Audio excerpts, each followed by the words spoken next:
All right. Hello. Hi, everyone. Thanks so much for joining and for being here today. I'm Sammy with Avid CNC, and I'm excited to talk to you all about Plasma CNC and the workflow today. So please, if you have any questions throughout, please feel free to drop those in the chat. And Corey, our customer experience manager, is holding down the fort over there, and he's happy to help you with any of your questions. And I'll try to catch them as we're going too. Okay, so sounds like the audio is good, video is good. Please let me know if there's anything I need to adjust. I have a lot of different scenes and elements and different programs to show you today, so I'm going to be clicking through the different scenes. So just let me know if anything isn't working quite right. But I feel like we have a good handle on it today, and I'm excited to be here. So let me know who's tuning in and where you're calling in from, and we'll get started. Hey, Max, how's it going? Argentina? We already have our international representation. Lots of orders going out, local and abroad, this week, and I mean every week as usual. Awesome. Well, super. I'm just going to go ahead and jump into it, and here we go. Okay, so I'm going to go to my presentation over here. So thanks everyone again for joining. So today we're going to do a Plasma CNC project walkthrough, and you can expect more Plasma CNC content in the near future as we continue to refine and perfect different processes. But I just wanted to give you all a walkthrough to get you started. So if you have any questions along the way, please feel free to drop those in the comments or in the chat section, and Corey will help you out. Okay, so as always, if you have questions later on and about machines and custom configurations, shipping, anything like that, please feel free to contact support at avidcnc.com. And if you have videos or projects, anything you'd like to share with media content-wise, at Avid CNC is our Instagram and Facebook and everything. You'll find me on the other end. Just gonna put my shop cat of the week out here, Sparky, in honor of Plasma CNC.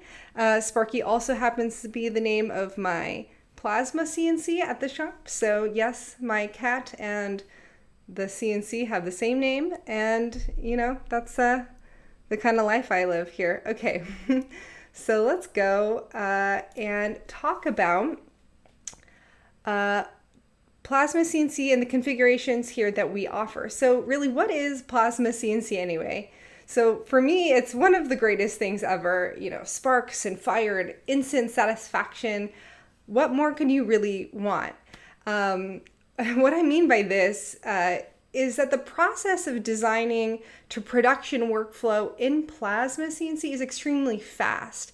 Because it's a 2D process where you're cutting straight through the material, you don't quite have to worry as much about pass depth, router bit size, step over, feeds and speeds. And I'm going to talk a little bit more about this later on. Okay, so this is our Pro Series machine with the Plasma Torch attachment. So the plasma cutters that we use here and support are Hypertherm products. So our Plasma CNC kit includes the breakaway torch mount, which is compatible with the Hypertherm PowerMax 45, 45XP, which is actually the one that I'll be demoing today, as well as the 65, 85, and I think 105 too. I'll let Corey confirm that. The kit also includes the ohmic touch-off sensor, and we're going to talk more about that in a little bit as well. This is initial height sensing prior to each pierce, which provides an optimal entry into the material. We also have torch height control, which is the THC system, monitors the arc voltage and adjusts the Z travel height to maintain an even cut quality, even over uneven material surface, because, you know, our sheet metal is always perfectly flat, right? No, so torch height control will help you with this. So this works with our Pro Series machines. We have water tables in 4x2, 4x4, 4x8, 5x5, and 5x10 foot. And I'm sure if there was a custom size, we could probably help you figure that out too. But this makes a lot of sense to have these standardized sizes because that's how you can access material. One note, in case you were wondering, water tables are going to be slightly oversized. So you can drop the full sheet of material into the water table. And if it's your preference, you can fully submerge the sheet in the water. Or you can have the water line below the material if that's your cutting preference. Okay, so I can also not talk about Plasma CNC without talking about Rainfall Projects. JD and Kelly and Drake are some of my favorite people in the world, and I really highly recommend you go check out their channel. And JD is just one of the most amazing. When it comes to Plasma CNC, he's really thoughtful and creative and has some really cool projects, really well done. So I'd highly recommend you check that out. Okay, so now I'm going to talk a little bit about the design and production workflow.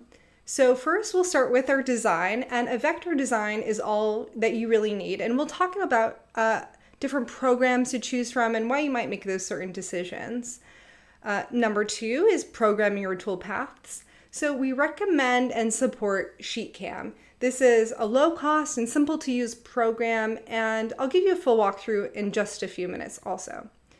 Next, we have to set up our machine, the torch, check our compressor and consumables, and set up the material. We'll go through Mach 4, and if you're used to using a more routing setup, then this is going to look slightly different, but it's just Mach 4 is the same. You just have to change the machine configuration. And then we'll talk a little bit about checklists and get our parts running. Okay, so a little bit about design. I'm going to switch to a larger camera so I can show you some of my samples that I have here. You can create your design in any vector drawing program. I prefer VCarve because that's something I'm really comfortable in and familiar with. I've been using it for a couple of years now. You can use a free program such as Inkscape, or if you're comfortable in the Adobe Suite, Illustrator works really well too. Fusion 360 is also an excellent option, and I'm sure I'll do some more videos on that in the future if you're interested in the sheet metal area of Fusion, and we can do a deep dive there. So the file type you'll need to export is a DXF, DWG, or SVG file type. Note that when you're creating your design, note the amount of space you're leaving for cutting kerf in your design, which can be determined by the material feeds and speeds cutting charts in the Plasma Torch manual. And I'm going to show you where you can find those. We'll also have the tool set you can load into Sheetcam. I'm going to show you where those are too, but I also like having the cutting charts nearby my machine. Okay, and I'll talk about that in a second too. So Sheetcam is what we primarily use, as I said before, and we'll do that walkthrough. So when we're doing design for Plasma CNC, there's lots of different applications for this. A big industry is Signmaking, and you see a lot of folks with Plasma CNCs making signs. I really like it when you can think about using and creating 2D elements to create 3D objects, whether it's something that's foldable with curved bend lines, folding designs, or slotted parts such as these fire pit examples. I will say this is the stag design was cut by Jake, somebody on our customer experience team. I'm sure some of you got an email or two from him in the past. The part I'm going to be showing you today is a friend recently asked me to help make some of these arms for a Kinetic Sculpture. And I thought they were really interesting and cool. So I did a test out of mild steel and then ended up doing the final parts out of stainless steel, which was my first time actually cutting the stainless steel. Turned out super well. And it was just super fun. Other materials, I've cut brass on the plasma and aluminum as well. So be sure to check your cut charts for different material types and make adjustments as you need to. I also have another video coming out in a little bit for the Signmaking series, but we'll talk a little bit about cutting brass on the plasma cutter. Okay, so now I'm going to switch over to, before we get to SheCam, I just want to show you a couple of things here. Okay, close this one. So a couple things to understand before, well, let's see, let's go into design first. Let's switch to VCarve. Okay, so here is my design that I'm working with. I'll move this over so you can see it a little bit more clearly. Okay, so this is the file that my friend Russ provided to me. And the first thing I like to check for is sometimes when you import a file, the DXF can be broken, or especially when you're going from different programs to different programs. So I'll just select everything and go to my join and make sure that they're joined. Everything looks fine there. Another thing I like to do is to put all the different parts on different layers. If I don't want to cut all of these parts out in one go, maybe I want to test one arm, adjust the settings, cut another one. So it's easier in SheCam to select certain parts when they're on different layers. So let me just show you how you can do that here in VCarve really easily. So these ones of different colors I've already put onto different layers. You can turn those on and off. Oh, hey, well, we got a lot of folks coming in here. Thank you everyone for joining. Okay, so I'm going to select my vector, right click, and move to layer. I can create a new layer here. I can say this is the test circle 3 or something like that. I like giving everything a color just so I can kind of visually see that. Perfect, so this is really all I'm going to need to consider for my design for now. So then what I would do is I could select everything and file export DXF, and then I can save my file to the desktop. Alternatively, I can also right click and select layer vectors, and I can export one part individually as well if you'd also prefer. Perfect, so that is the very basic design portion. If you want to learn more about using VCarve, we have lots of videos on that.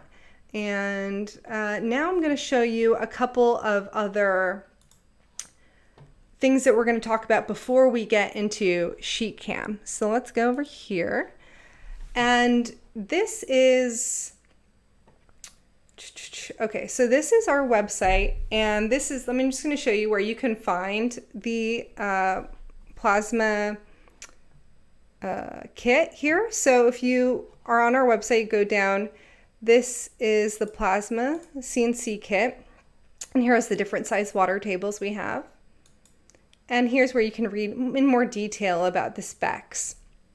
And right, this is compatible with the Pro machine and different configurations. If you have any questions about that, feel free to contact the support team and they'll be happy to help you. So something else I wanted to show you is, and remind you of, is that we're constantly updating and developing our support website. So this will include all the place we're going to find the instructions to how to assemble your machine and build your machine, but also for your software setup and that sort of thing. So here we are at our CNC software setup and user guides. I'm going to go to Plasma. Perfect, and this is going to be a Plasma introduction, but I'm just going to go down to the SheetCam software setup. So this is going to walk you through how to install and set up SheetCam. But the section I really want to emphasize right now is section 3, which is install the post processor and tool tables. So this is the Avid CNC Mach 4 post processor. So download this installer and it will come with a bunch of updated tool sets for the different Hypertherm units, depending on the one that you have. So, and also the updated Mach 4 post processor. So if you already have SheCam installed, I highly recommend doing this again because it will be updated occasionally. So I'm going to show you how to access those tool sets.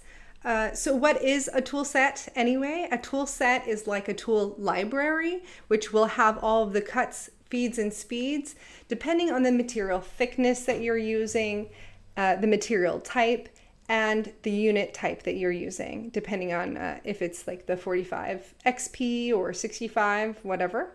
So this will help you not have to think so much about your feeds and speeds, because those are kind of already that's a little bit more of a determined science, and you already have these cut chart references. The other thing I really want to point out, as we all know, operations checklists can save us from a lot of headaches, and here is where you find that. So this is operations checklist, and I highly recommend making this a part of your routine every time you set up and cut your parts or do your tool paths. Here's the power on checklist, the cam checklist to make sure that you have your tool path set up correctly, and normal plasma operations. So that's something to keep in mind. Okay, so I see I have a couple questions here. I'm going to save a couple of those for the end. Thank you. Please continue, keep dropping this in, and Corey will bring this to the top for me. So here is my Hypertherm manual. I really like to have, it comes with your torch. I like to have either the PDF copy of it on my desktop, or I kind of select certain pages that I think are important to me, and I will print them out and laminate them and have them right next to the machine, because things like the settings, I just want it to be super tangible. Okay, so here is the manual. I know for that the page I want to show you is on page 127. So this is the cut chart. So this is where you're going to find the charts that will determine the feeds and speeds and the kerf width and all of that, depending on what kind of material you're using and what thickness. So here is where you can see, oh, this is the different consumables setup that you have. Here's metric, English. This is more what I would reference. I can look over here. So a lot of my test parts are made out of 16 gauge. So I know over here that my kerf width is 0.053 inches. That's a really helpful thing to know so that you can be sure that the program will allow the cut to go into those detailed corners or fit into those slots, whatever your design might be. So keep that in mind. Yeah, okay, perfect. So that was the last one on this web presentation over here. Cut charts, we talked about that.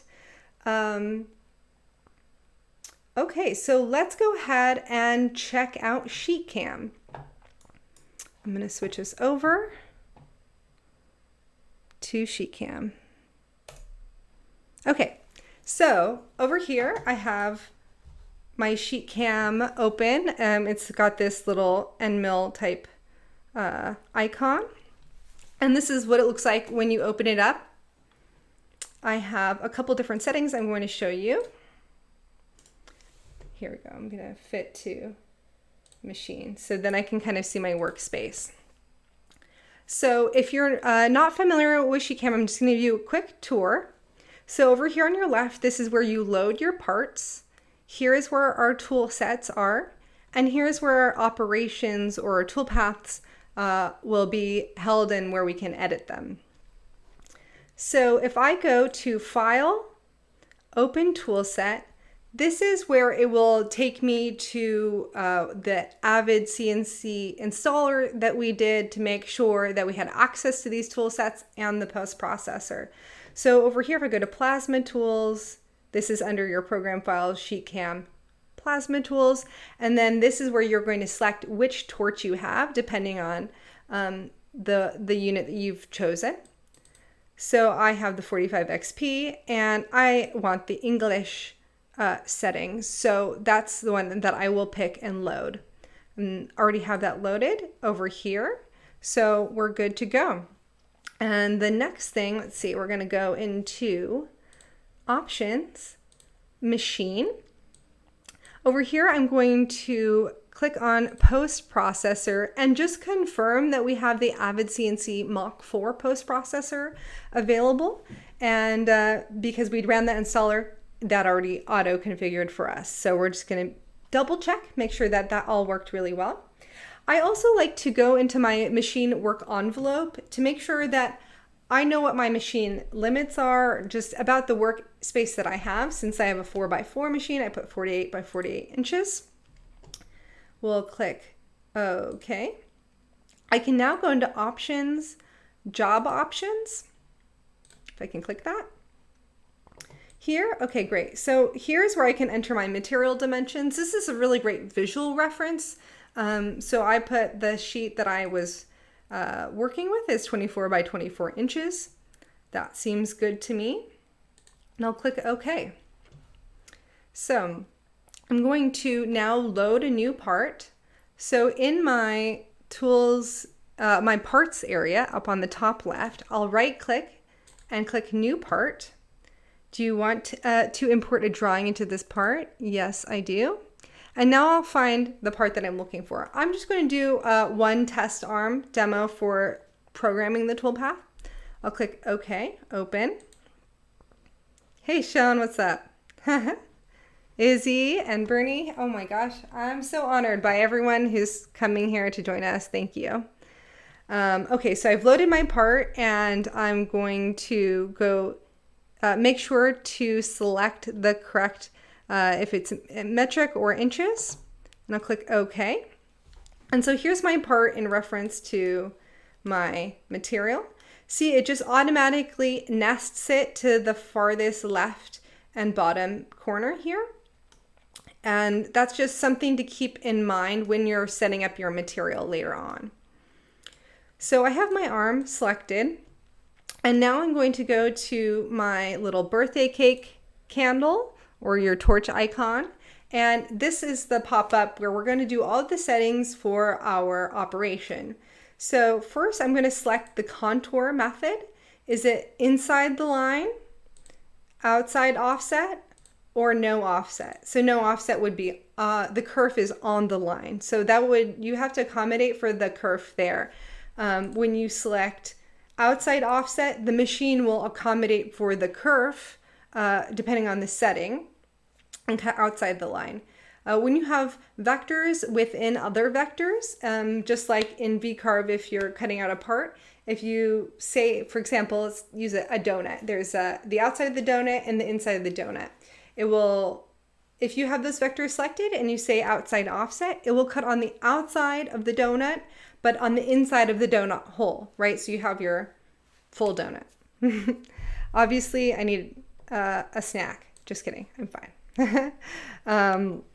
So that's kind of like how I like to think about it. So I'm going to choose outside offset. I think that's a pretty good go-to. You know, there's other times I think that using no offset is also helpful. Be sure to select the layer, otherwise it won't generate, even though there's only one layer on this particular part.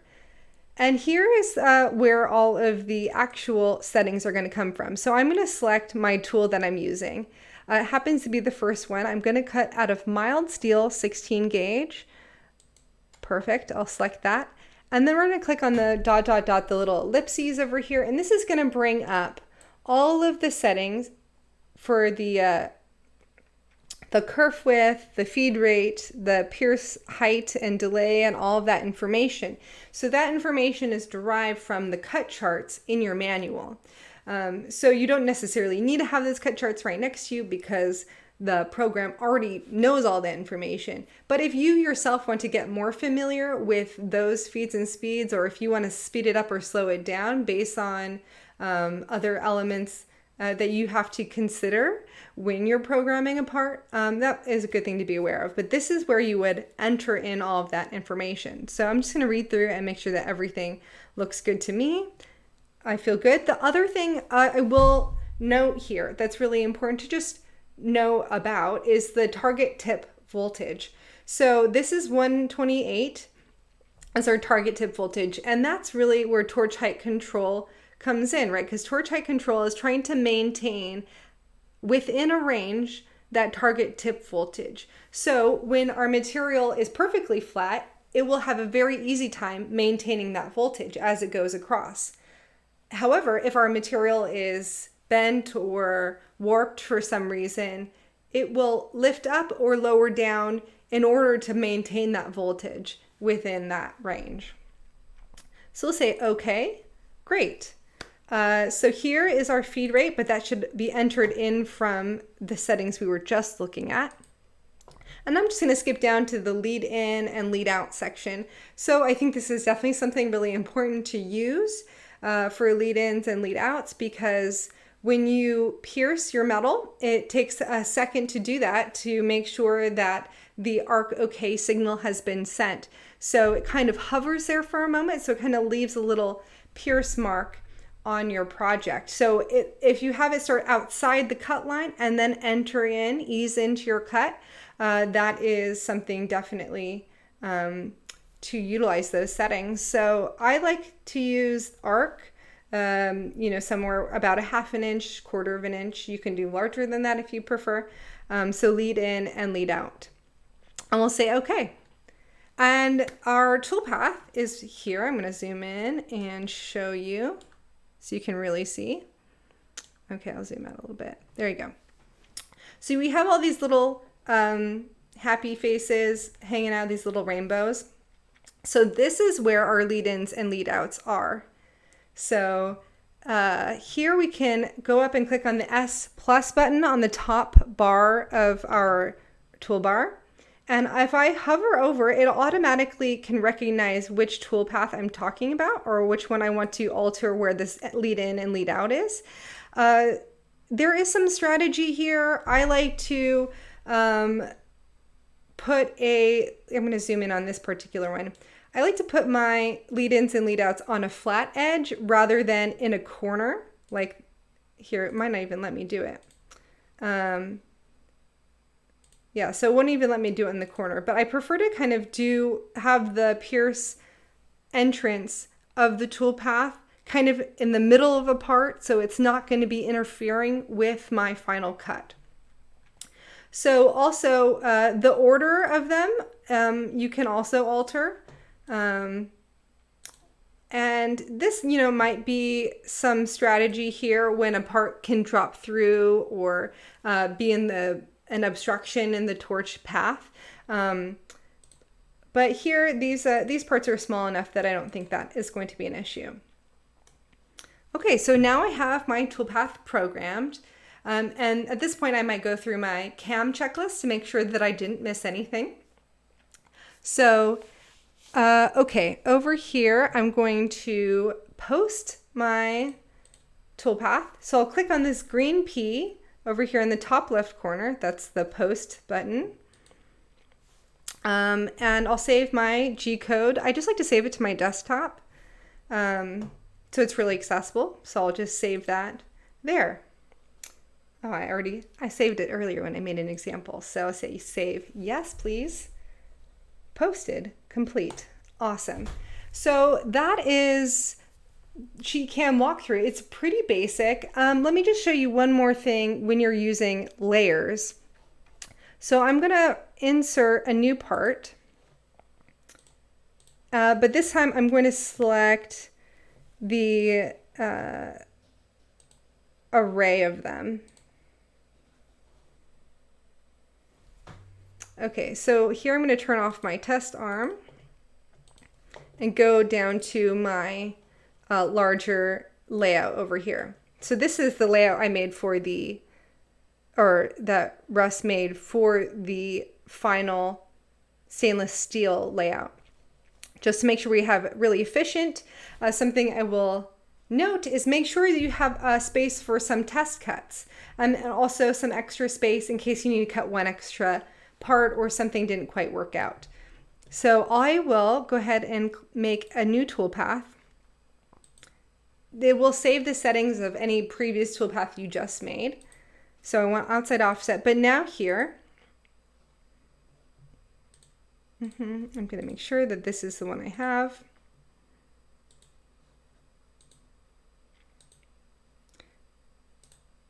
Well, here the layers should be coming up more, but maybe I have the wrong one selected. Anyway, so that's the array. If you want to have a bunch of parts, this is kind of like what that would look like. Okay, so let's see. I just want to make sure I didn't miss anything over here at SheetCam, post-process. Excellent. So now we're going to kind of switch over to a video portion that I'm going to talk you through. I'm not going anywhere. You can hear me. And I'll show you the walkthrough, because unfortunately I don't have the Plasma here at home. Don't we all wish we did? And I see someone has a question. Corey brought up any tips on keeping the machine clean and what regular maintenance needs to be done. So you can see, I admit I haven't done my due diligence here in this machine. I typically will empty, depends honestly on how often you run your machine. I would probably drain and clean out the water table quarterly. I haven't done that as much as I should. So you can see that there's some carbon in the water that will splash around, but it's not too bad at all. I also, something I would have done differently is add a little bit more water. The water is a little bit shallow, so this causes more splashing, I think, when the water is a little bit lower. Okay, so I'm going to switch over to my video presentation and have my walkthrough. Y'all can still hear me pretty well. See, someone has a question. Can you add a 2x5? Here, I'll switch back over here so I can read your question for a second. Can you add a 2x5 at one end of your 5x10 CNC? Do you mean a 2x5 water table, or do you mean an extension?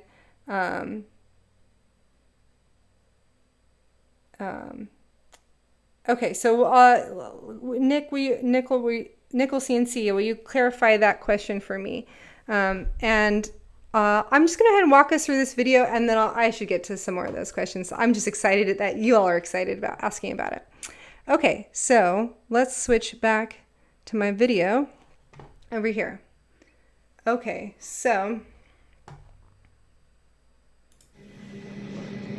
all right, so here I am checking out my torch. It's magnetically attached. There's some alignment pins that I'm going to use to make sure that my torch is 90 degrees to my material.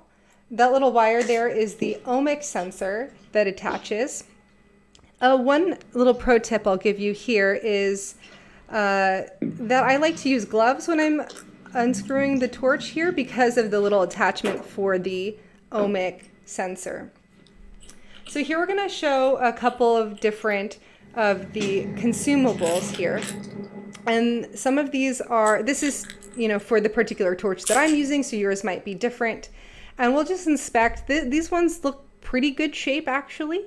And I'll compare them to some new consumables in just a second. So here's the electrode, and the other part is the nozzle. There's several different parts that you have to maintain. These are the ones that I replace the most often. They last about 300 pierces, and there is a pierce counter on Mach 4, so that should help you keep track.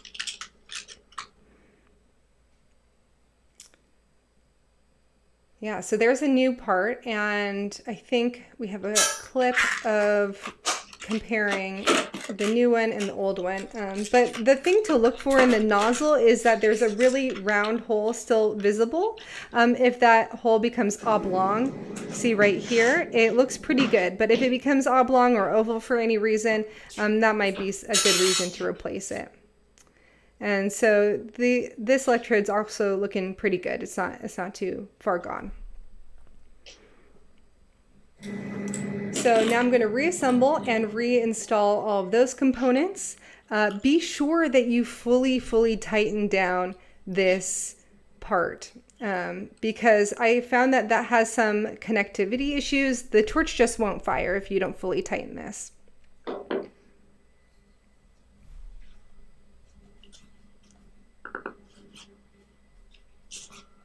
Okay, awesome. So we have attached the ohmic sensor cable. So here I always like to try to keep some extra scrap material to do some tests on.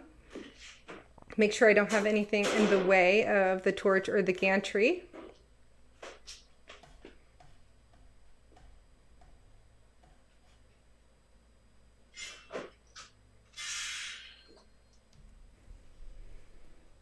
And also, this is, where I want to go through my checklist and make sure I don't forget to attach the grounding clamp. It's super important. Locate my emergency stop.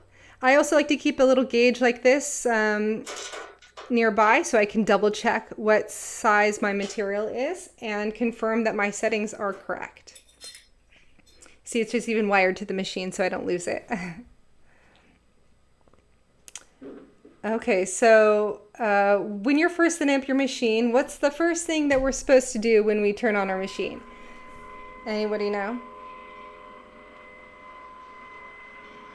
So we're going to home our machine, and this is something you should do every time you turn on your machine just to make sure everything's perfectly aligned. And we're going to do that in Mach 4. So I'm just driving the machine around, making sure everything's talking correctly, connecting. That sounds good. And then I'll move them kind of close to the XY home and click home XYZ axes, and it'll go and trip those sensors.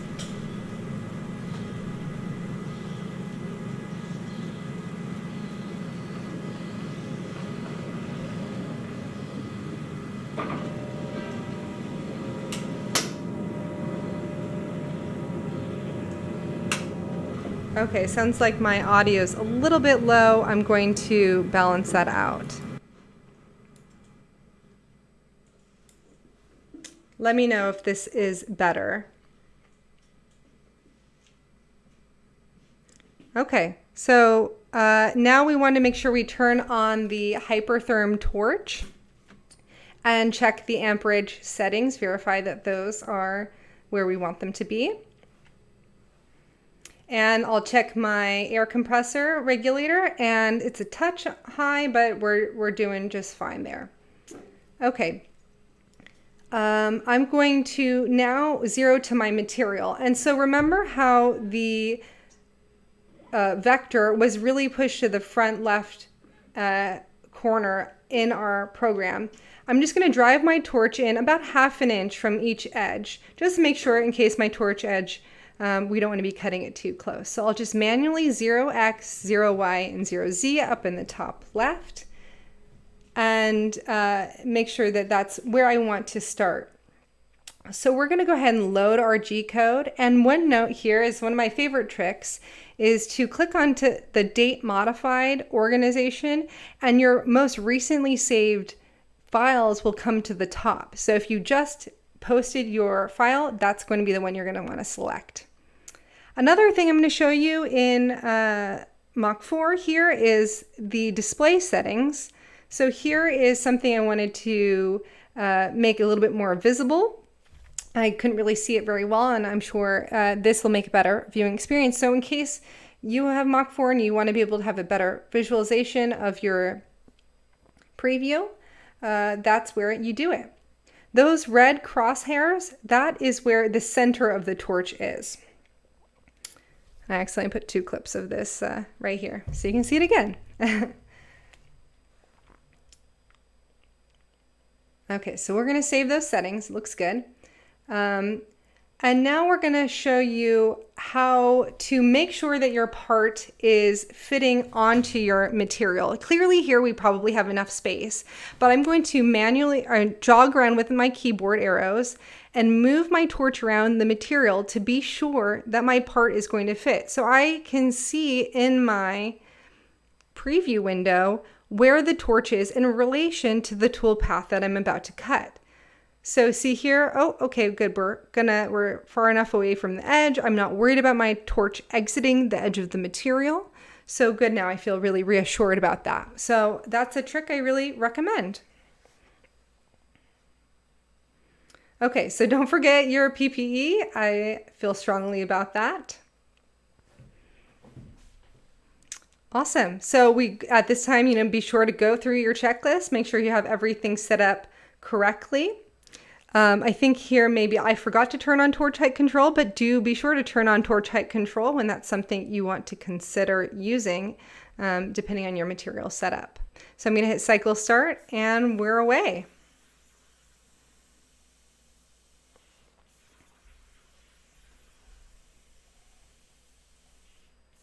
So here you can kind of see the where the tip volts, the actual versus target tip voltage on the right underneath the torch icon where the torch turns on and off. And that's, we want to make sure we can get to 128. But when you have smaller cuts, it can be harder to get up to that, to those settings.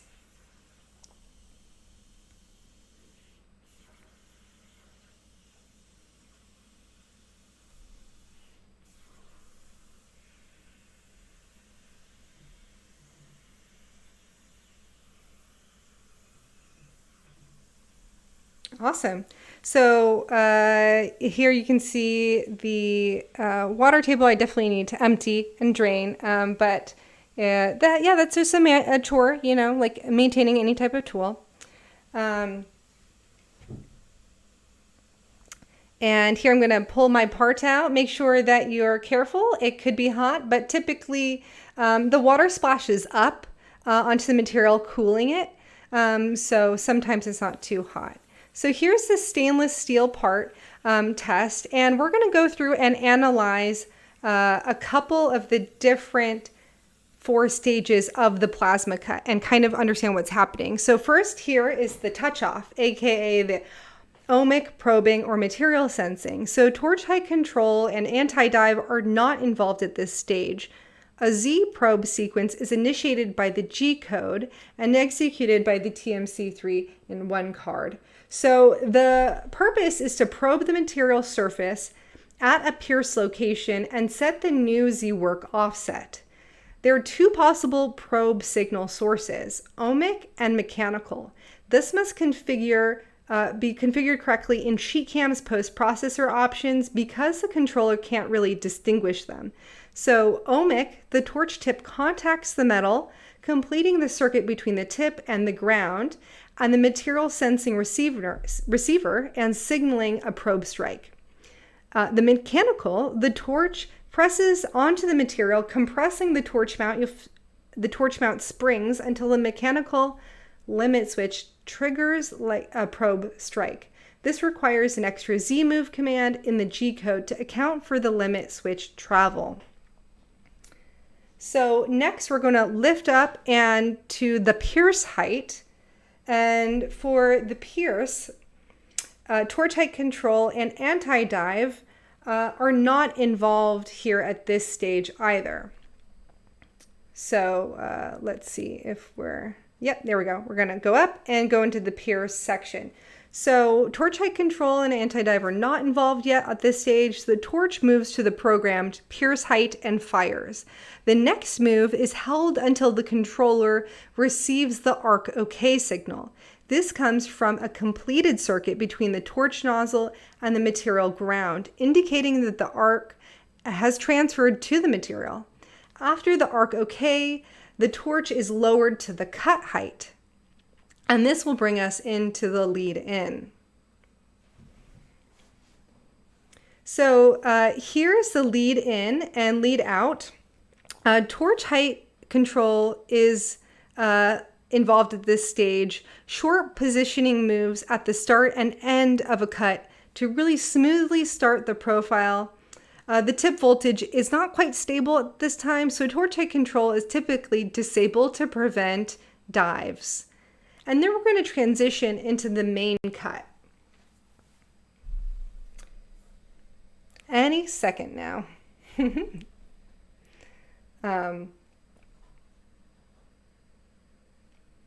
So the main cut, torch height control and anti-dive are involved at this stage. So the torch is cutting the actual profile, and torch height control will actively try to maintain the target tip voltage.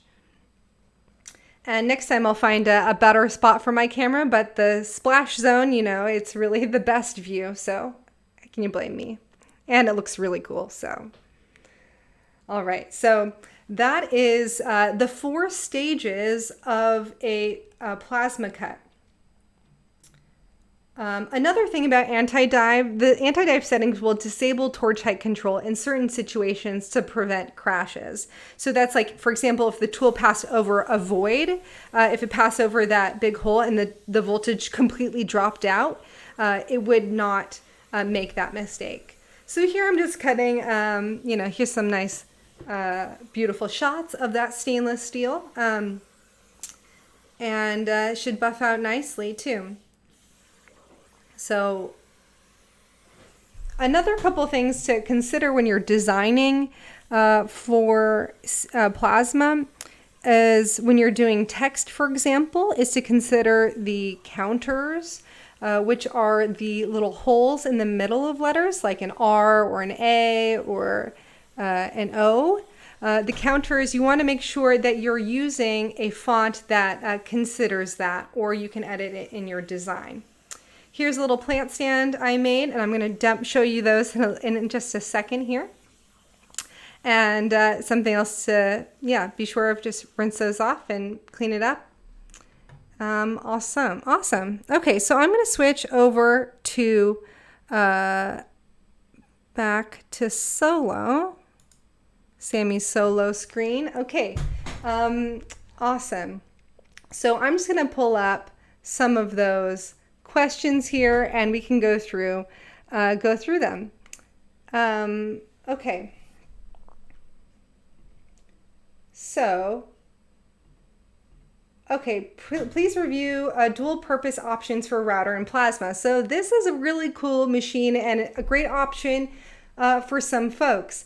We like to call it the tested machine because that was the first time we ever made that configuration. So go check out Adam Savage's tested channel for when they built this CNC machine. It is now located at Thingergy in LA, where they make film and TV props and costumes. I think that the dual Z machine is a really awesome configuration for someone with limited space but wants to have the multiple different Z cutting abilities. So you have to have the extended gantry in order for both the Z-axes to have full travel of the machine work envelope. So the machine's going to be a little bit wider on the gantry, just so you're aware of that. I think somebody who has this configuration, you know, there's a lot of different ways you can do it. You can do the front half has a spoil board and the back half has a water table. You can have a water table that you can take off and put back on when you need it. I think that kind of takes a little bit more patience than I have in particular, but in general, I feel like if you have one garage space or something, and you don't have room for 2 machines, this is a great option. Just be sure you're being careful to cover your spoil board or cover the water tray when you're doing the opposite operation, right? So you don't want chips in your water or water on your spoil board, but it can be done really well if you're thoughtful about your setup. Okay, so Bernie says, is Teach C something that's standard with Mach 4, or is that something that Avid CNC is customized? Avid CNC's version of Mach 4 comes with Plasma automatically, and the thing that makes this all work is the Plasma electronics kit that we offer. So those kind of work together, the programming that we've done in Mach 4 and then the information on the cards in the electronics kits. So that's how they communicate. Thanks, Brittany. Good question. So is the torch height control active while changing direction, such as when cutting a circle? So yeah, when it's cutting a circle where it has to slow down in order to make a right angle curve, right, there are certain settings in the post or in Mach to make sure that it understands that the voltage is going to change as the torch is moving. So you can do certain things like in VCarve, there's an option, actually, maybe I can show you. I'm pretty sure VCarve has this in the design. So if I'm going to zoom in. If I make a square, for example, here, when my torch is going along this edge, it has to slow down in order to make this right turn angle. But what I'm going to do is I'm going to go put a little fillet on it. Where's my fillet? Here it is. So here's a normal fillet, dog bone and T-bone if you're familiar with, that's more for machining. And here's the plasma or drag knife fillet. So I can change the radius here, but I just click on my corner and you see it makes this loop-de-loop like a little roller coaster. So that is how the torch can keep continuously moving without slowing down. So that's a tip there for that. Okay, other questions here. How to recover from an error during a cut? Reprogramming as a pierce point might be spoiled.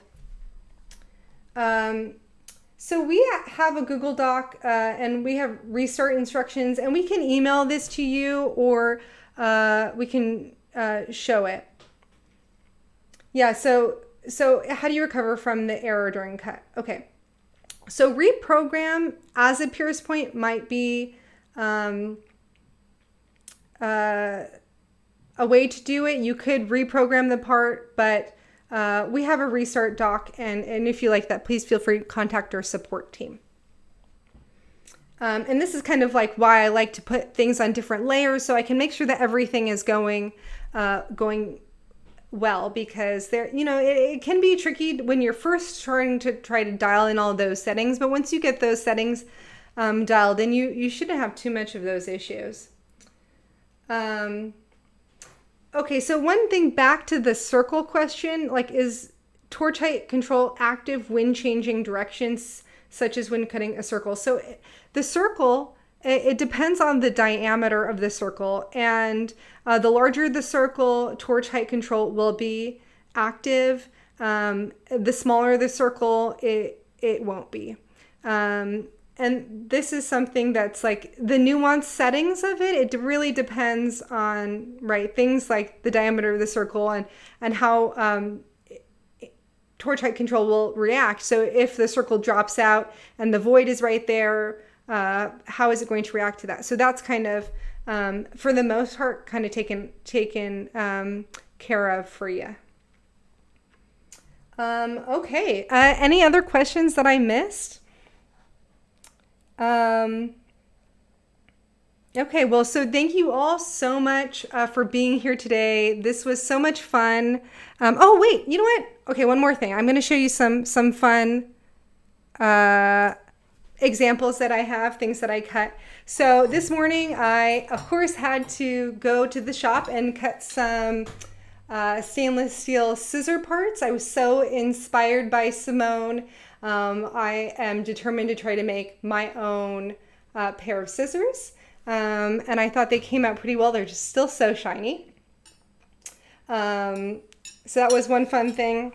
And if you saw any of the Instagram or story posts, you probably saw some of these examples. Here's a really good example of why we've made our logo like this, right? So counters are the spots inside of an A or a D or something. So we've made it this way so that it's more machinable by Plasma and by, you know, if you're gonna program a routing program or something. So that's something to consider when you're selecting a font. Okay, here's a really cool bowl that I made. This was a flat thing that I kind of just bent up into a quirky shape. Some inspiration from online designs, and I think it came out pretty cool. I think this would be cool in a bigger scale with some more stems. It was a little tricky to bend, so I think maybe making a jig with this would be really great. Here is a really good example. Okay, so this one I kind of left in the water tray too long. But here it was this is a plant stand. Here's the final one.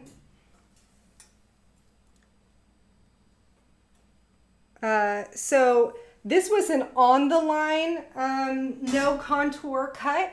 So you can see that there is a pierce here, and it might be kind of tricky to see, but that's kind of gives a little extra hole right where it enters. And that's kind of why I would prefer using outside cut. But for this particular design, on the line worked better for me. And this actually bends pretty easily. I can just pretty much just bend this by hand.